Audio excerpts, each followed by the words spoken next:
तो सबसे पहले मैंने बताया था आपको, उस दिन वर्णमाला बताया था।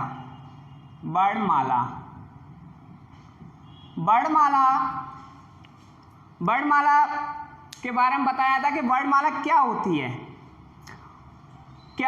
वर्णमाला? मैं आपसे पहला क्वेश्चन करता हूं कि वर्णमाला किसे कहते हैं। मैं बता चुका हूं आपको कि वर्णमाला क्या होती है।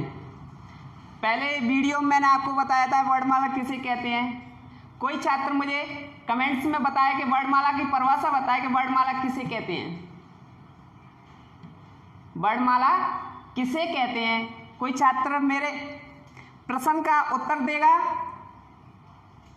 वर्णमाला किसे कहते हैं? सबसे पहले वर्णमाला किसे कहते हैं? मैंने सबको बताया था वर्ण क्या होता है, ध्वनि क्या होती है, शब्द क्या होता है, वाक्य क्या होता है। मैं पहले वीडियो में बता चुका हूं। कि शब्द क्या है, वर्ण क्या है। मैंने बताया था वर्ण बताया था, ध्वनि, वर्ण, अक्षर, शब्द, वाक्य, ये मैंने बताया था आपको। ध्वनि, मैं अब फिर दोबारा से आप लोगों को बता रहा हूं। ध्वनि उसको कहते हैं जो अपने मुख से जो एक आवाज निकल रही है, जो ध्वनि है, चाहे किसी भी प्रकार की आवाज हो, वो क्या कहलाती है? ध्वनि कहलाती है। अगर ध्वनि क्या है? जो अपने मुंह से आवाज निकल रही है, किसी भी प्रकार की निकल रही है, वो ध्वनि है। अगर इसी ध्वनि को अगर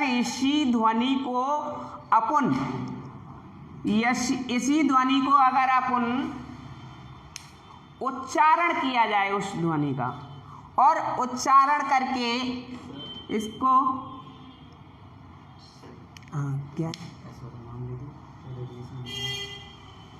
क्या लिखा है? एग्जाम्पल जैसे कि बहुत सारे फूल मिलकर एक माला है। बहुत बढ़िया। ऐश्वर्या टैगोर, बहुत बहुत धन्यवाद ऐश्वर्या टैगोर। आपने जो मैंने पहले वीडियो बताया था, आपने बहुत ही अच्छे तरीके से देखा उसको। बहुत बहुत धन्यवाद करता हूं मैं आपका ऐश्वर्या टैगोर। आपने बहुत मेहनत कर रही हो आप। तो ध्वनि, जो अपने मुख से जो आवाज निकल रही है, उस ध्वनि, जो किसी भी प्रकार की आवाज निकल रही है, उसको ध्वनि कहते हैं। और उस ध्वनि को अगर अपन उच्चारण कर रहे हैं, उसका उच्चारण कर रहे हैं, वो उच्चारण क्या कहलाता है? वर्ण कहलाता है। मैंने बताया था आपको, ये वर्ण हैं। वर्ण, अक्षर, वर्ण क्या है? अक्षर, इसी को जो लिखा जा रहा है, वर्ण को अपन लिख देते हैं, और लिखकर उसको जो लिख देते हैं, वो अक्षर कहलाता है। अक्षर यानी कि वर्णों को ही अक्षर मान सकते हैं अपन। वर्णों को ही अक्षर मान सकते हैं, क्योंकि अक्षर एक भी हो सकता है। शब्द मैंने बताया था, शब्द किसको कहते हैं? दो या दो से अधिक अक्षरों का जो मेल होता है, अक्षरों का मेल, उसको शब्द कहते हैं। वाक्य किसे कहते हैं? वाक्य किसे कहेंगे? दो या दो से अधिक शब्दों के समूह को वाक्य कहते हैं। लेकिन एक बात और, वाक्य वो तभी कहलाएगा जिसमें वाक्य तभी कहलाएगा जो शब्द जुड़े हुए हैं, जो समूह हैं, उनका सार्थक अर्थ निकलेगा, उनका अर्थ सार्थक निकलेगा, तब अपना वाक्य कहलाएगा। और दूसरी बात, वाक्य जो होगा अपना वाक्य होगा, तो वाक्य में क्या होगा, सबसे पहले कर्ता होगा। क्या होगा, कर्ता होगा सबसे पहले, उसके बाद में क्रिया होगी, उसके बाद में क्रिया होगी, और अगर उसने कर्म दिया है तो क्रिया से पहले कर्म होगा, क्रिया से पहले क्या होगा, कर्म होगा, ये क्रम होगा। इस प्रकार से क्रम होगा तो अपना क्या कहलाएगा, वाक्य कहलाएगा। दूसरा, पद, एक होता है पद किसे कहते हैं, पद किसको कहते हैं, पद अपन जो वाक्य लिख रहे हैं, जैसे मैंने लिखा, उस दिन बताया था कम पानी है, कम पानी है। पद यानी जो वाक्य में शब्द प्रयोग किए जा रहे हैं, वाक्य में शब्द प्रयोग किए जा रहे हैं। जब जिस वाक्य में जिस शब्द को प्रयोग कर रहे हैं, जैसे इसको मैंने प्रयोग में लिया है, जब तक ये अकेला था, जैसे एक अकेला है, तब क्या कहलाएगा, शब्द कहलाया। क्या कहलाया, शब्द कहलाया। और जब इसका ही कम का प्रयोग अपने एक वाक्य में कर रहे हैं, इसका प्रयोग किस में कर रहे हैं, वाक्य में कर रहे हैं, तो वाक्य में कर रहे हैं, तो जब वाक्य के अंदर जिसका प्रयोग अपन शब्द का प्रयोग कर रहे हैं, तो वो क्या कहलाएगा, पद कहलाएगा। क्या कहलाएगा, पद कहलाएगा। इतना मैंने बताया था आपको। उसके बाद वर्णमाला, वर्णमाला अभी ऐश्वर्या टैगोर ने बताया था, बहुत अच्छे तरीके से बताया था कि जिस प्रकार एक फूल होता है, एक फूल होता है, और उस फूल को, जिस प्रकार एक फूल होता है, तो उस फूल को अपन फूल कह रहे हैं। क्या कह रहे हैं, फूल कह रहे हैं। और उस फूलों को एक व्यवस्थित तरीके से लगाया जाता है, एक क्रम से लगाया जाएगा। ऐसे एक धागे में क्रम से लगाया जाएगा, तो वो फूल माला बन जाती है। क्या बन जाती है, फूल माला बन जाती है, फूल माला बन जाती है। तो उसी प्रकार वर्णमाला, यहाँ वर्ण अपन सबसे पहले, जैसे यहाँ फूल की बात हो रही है, वैसे यहाँ किसी एक वर्ण की बात हो रही है। जिस प्रकार किसी एक वर्ण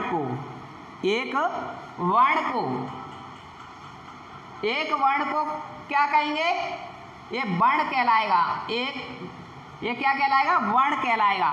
और इसी वर्णों को अपन, जैसे फूल माला लगाई थी अपन ने, क्रम से फूल लगाए थे, उसी तरह अगर अपन क्रम से वर्णों को लगा दें, क्रम से वर्णों को लगा दें, यानी अ से लेकर ज्ञ तक, अ से लेकर ज्ञ तक अगर एक क्रम से इनको लगाएंगे तो अपनी वर्णमाला कहलाएगी।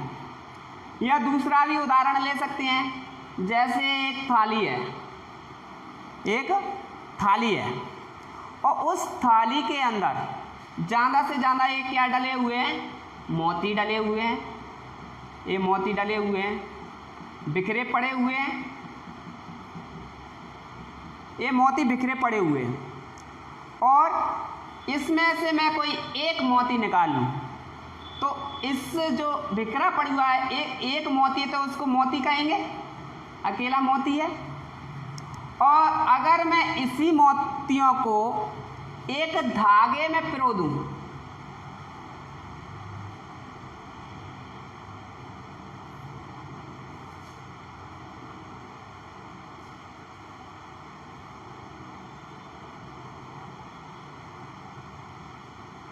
एक धागे में पिरो दूं,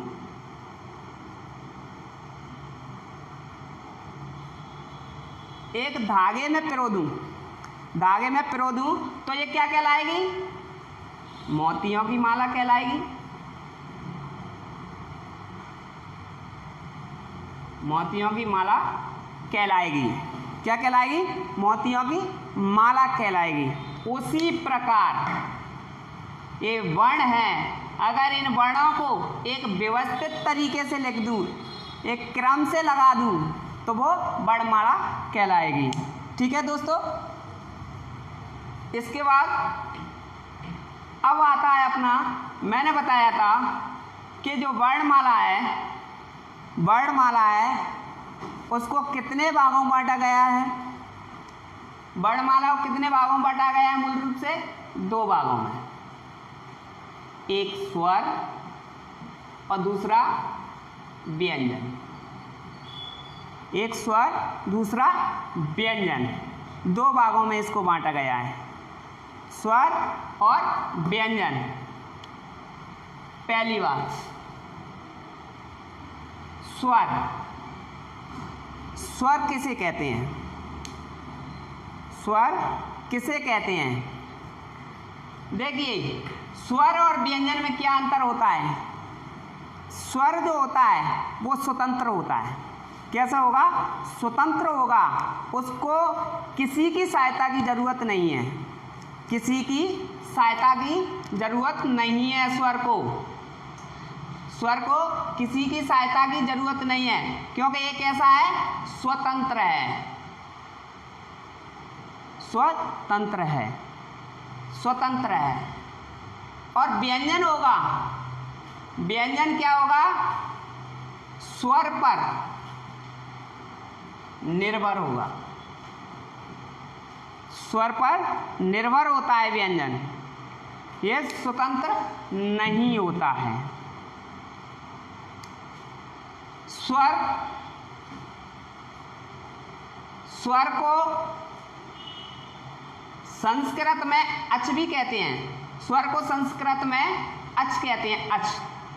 क्या कहते हैं? अच। और व्यंजन को हल कहते हैं, हल। देखिए एक बात और, हल, हल, हाल, हाला,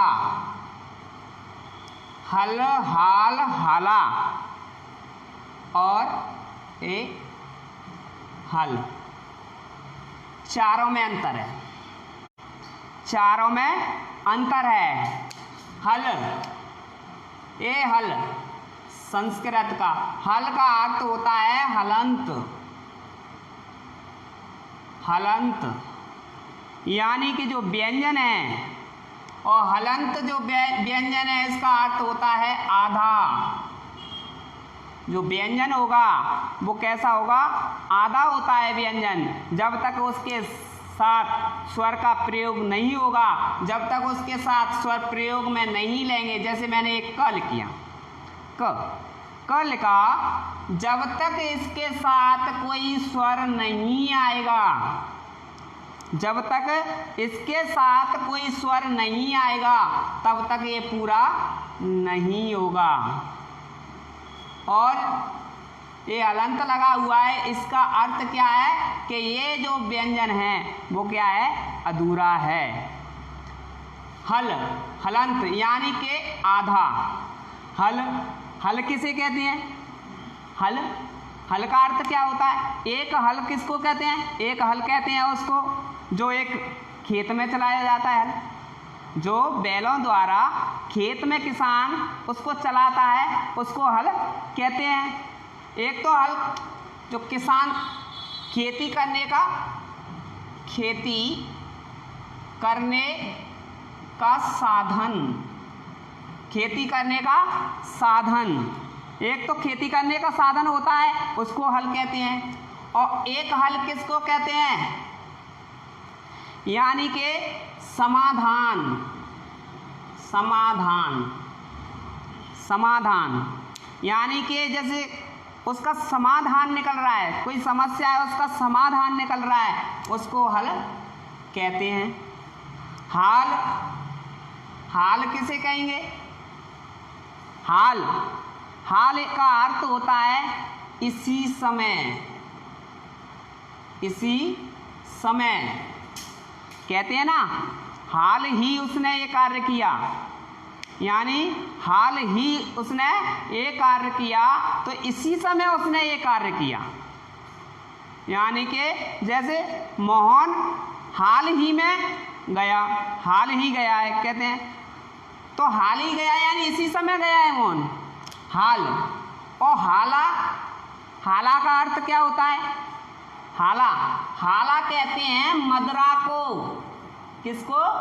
मदरा, मदरा सॉरी, मदरा, मदरा यानी कि शराब, शराब, शराब को हाला कहते हैं, या दारू भी कहते हैं, अपनी क्षेत्रीय भाषा में उसको दारू कहते हैं, दारू, उसको हाला कहा जाता है। आपने हरिवंश राय बच्चन की अगर कविता पढ़ी हो तो हरिवंश राय बच्चन की कविता एक मधुशाला, तो उसमें हाला शब्द आया है, मधुशाला में हाला शब्द आया है, ठीक है। तो देखिए स्वर होंगे स्वतंत्र होंगे, व्यंजन स्वर की सहायता से बना होगा।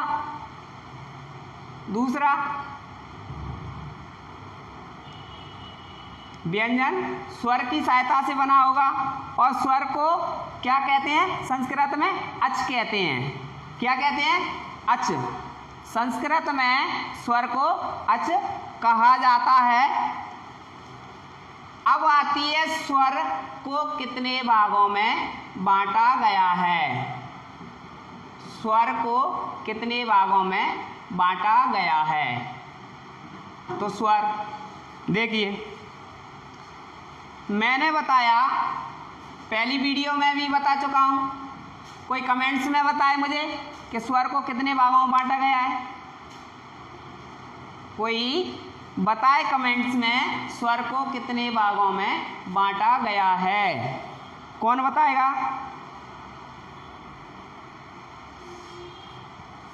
सर आया है, किसी बच्चे ने बताया है क्या? Comments I sir? स्वर किसी की हेल्प से नहीं बोले जाते।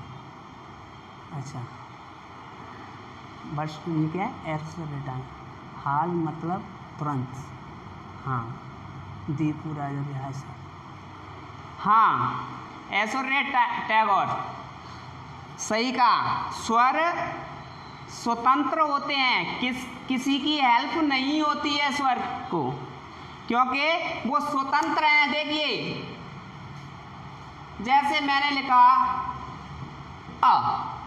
इसमें कोई व्यंजन की जरूरत नहीं, इसको किसी की सहायता की जरूरत नहीं है, इसके साथ अपन कोई जोड़ नहीं सकते, तो इसलिए स्वर जो है, स्वर को किसी की हेल्प की जरूरत नहीं है, वो अपने आप में स्वतंत्र हैं।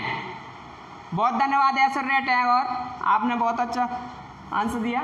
तो देखिए स्वर को एक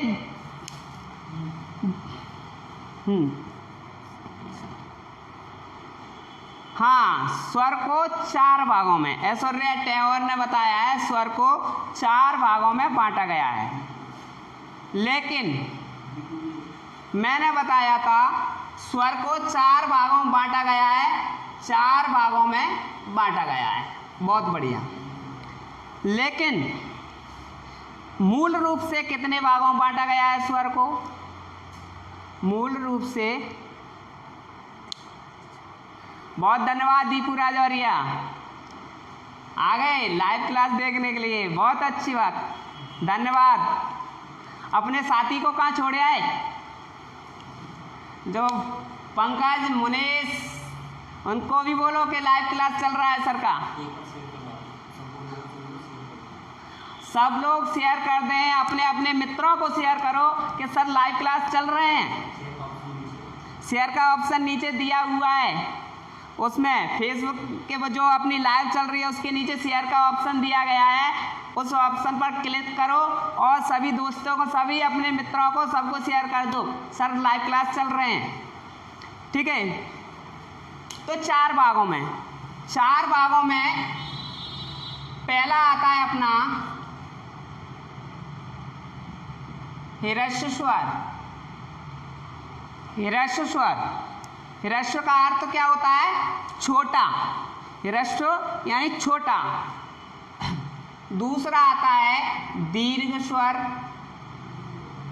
ह्रस्व को अपन क्या कह सकते हैं? लघु स्वर भी कह सकते हैं। दीर्घ स्वर। तीसरा कौन सा है अपना? प्लुप्त स्वर। प्लुप्त स्वर। और चौथा आता है संयुक्त स्वर। देखिए, संयुक्त स्वर, प्लुप्त स्वर, दीर्घ स्वर। लेकिन संयुक्त स्वर जो है, संयुक्त स्वर क्या है? इन्हीं स्वरों से मिलकर बना हुआ है। संयुक्त स्वर ह्रस्व और दीर्घ स्वरों से मिलकर बना हुआ है। अगर क्वेश्चन पूछता है कि मूल रूप से स्वरों को कितने भागों में बांटा गया है, तो मूल रूप से 2, ह्रस्व और दीर्घ। मूल रूप से 2 ह्रस्व और दीर्घ 2 भागों में बांटा गया है। या तो छोटा होगा या बड़ा होगा, या तो छोटा होगा या बड़ा होगा। और अगर वो ये पूछता है कि कुल स्वरों को कुल कितने भागों में बांटा गया है, तो 4 भागों में जो चारों आ जाएंगे। 4 भागों में बांटा गया है। अगर उसमें 4 का ऑप्शन नहीं दिया है और अगर वो पूछता है कि स्वरों को कितने भागों में बांटा गया है, देखिए क्वेश्चन क्या क्या बन रहा है?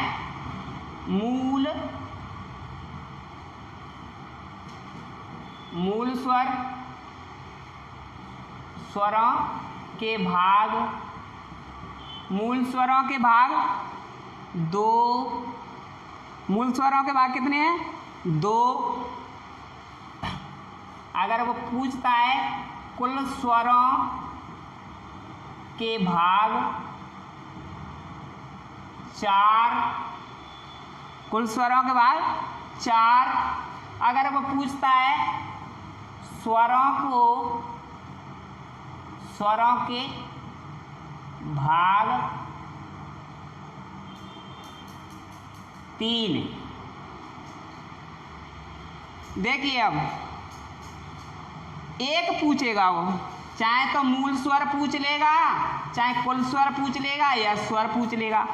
अगर उसमें ऑप्शन दिया है, देखिए मूल स्वर अगर वो पूछता है तो 2 का ऑप्शन, अगर कुल स्वर पूछता है तो 4 का, अगर स्वरों को पूछता है तो 3 का। क्योंकि संयुक्त स्वर, जो संयुक्त स्वर है उसको अपन ऐड नहीं करेंगे। इसलिए 4 भागों में क्यों है? क्योंकि कुल स्वर हैं, कुल स्वरों के भाग 4 हैं, स्वरों के भाग 3 हैं, मूल स्वरों के भाग 2 ही हैं। क्योंकि मूल स्वर ह्रस्व और दीर्घ होते हैं। देखिए एक बात और, दीर्घ यहाँ लिखा है स्वर तो है दीर्घ। ध्यान रखना, जिस छात्र ने अगर वर्णमाला नहीं पढ़ी, जिस छात्र ने अगर वर्णमाला को नहीं पढ़ पाया, तो ये समझ लो वो संधि सीखने में उसको बहुत दिक्कत आएगी। क्योंकि जिसने वर्णमाला नहीं पढ़ पाई उसको संधि सीखने में बहुत प्रॉब्लम आएगी। क्योंकि जो संधि है वो वर्णमाला पे ही डिपेंड है। वर्णमाला अगर जिसने नहीं सीखी तो वो ये समझ लेना संधि नहीं सीख पाएगा, संधि नहीं सीख पाएगा। क्यों? क्योंकि वर्णमाला अगर जिसने पढ़ी है तो संधि सीखने में बहुत आसानी होगी। तो देखिए स्वर मैंने बताया था दीर्घ, देखिए मैं बता रहा था कि दीर्घ माने बड़ा, और बड़ा दीर्घ संधि भी होती है, दीर्घ स्वर संधि होती है, और दीर्घ माने बड़ा होता है। तो जहाँ बड़ा आ, बड़ी ई, बड़ी ई आ, बड़ी ई, बड़ा ऊ, यानी दीर्घ।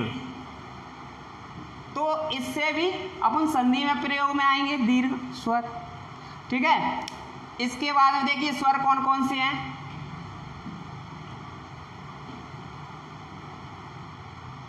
एक क्वेश्चन और बनता है, जैसे प्रश्न आपसे पूछा भाषा की सबसे छोटी इकाई कौन सी है, कोई छात्र आंसर देगा भाषा की सबसे छोटी इकाई कौन सी है। कमेंट्स बॉक्स में दीजिए आंसर इसका। ऐश्वर्या, दीपू, पंकज, पूजा बौद्ध, कौन आंसर देगा इसका। भाषा की सबसे छोटी इकाई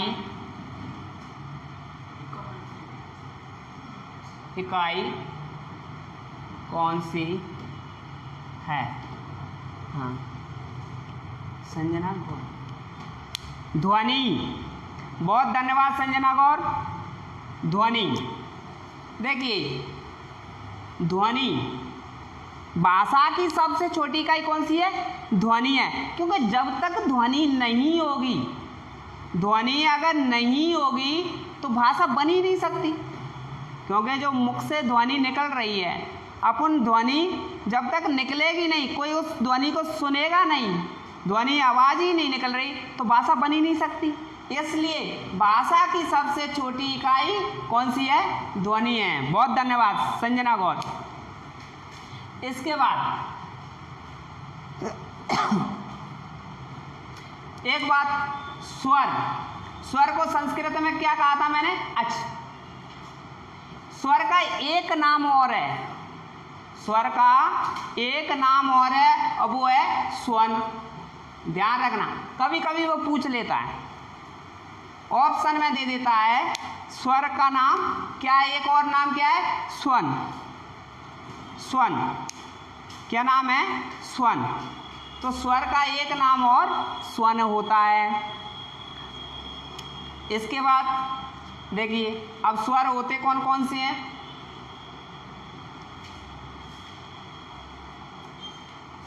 स्वर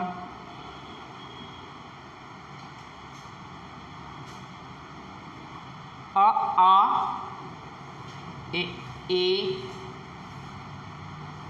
ओ, वे,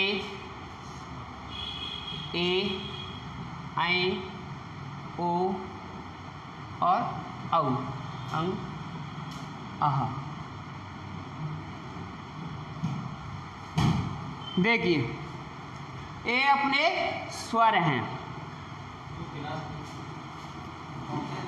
ये अपने स्वर हैं। अ, आ, ए, ई, ओ, रे। मैंने बताया था उस दिन, ये क्या है, रे। ऋषि बाबा नहीं है, अपन को बचपन में ऋषि बाबा बताया जाता है। बचपन में जब अपन स्कूल में जाते हैं तो अपन को ऋषि बाबा बोलते हैं, ऋषि बाबा नहीं है ये क्या है, रे है। ए, ऐ, ओ, औ, अंग, अह। देखिए ये स्वर हैं। मैंने बताया था उस दिन, ये दोनों क्या कहलाते हैं, अयोगवाह,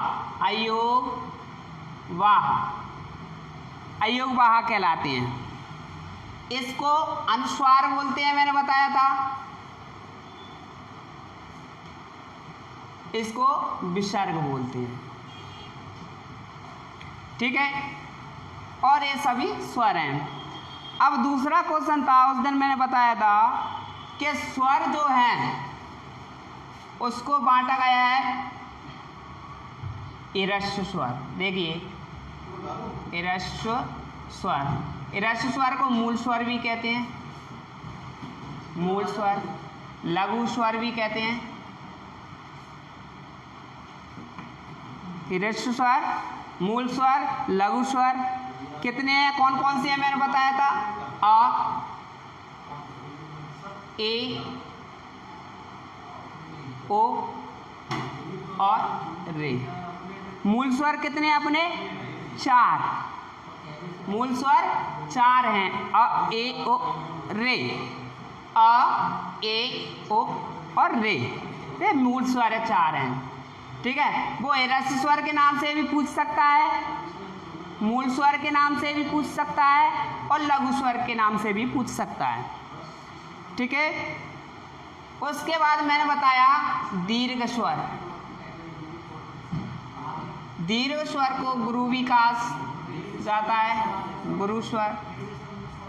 दीर्घ माने बड़ा, बाकी के सभी आ, ई, ओ, ए, आई, ओ और औ, ये क्या है, दीर्घ स्वर है। हो गया, ठीक है, 1 मिनट। ठीक है दोस्तों मित्रों, अगला क्लास अपना कल होगा, कल यहीं से शुरू कराया जाएगा। और सबसे मेरा निवेदन है कि जो मेरा अपना वीडियो है उसको ज़्यादा से ज़्यादा शेयर करें और लाइव आएँ, रोज़ाना लाइव क्लास देखें, अपना छात्रों अपने दोस्तों को बताएं कि सर लाइव आ रहे हैं। ठीक है, बहुत बहुत धन्यवाद।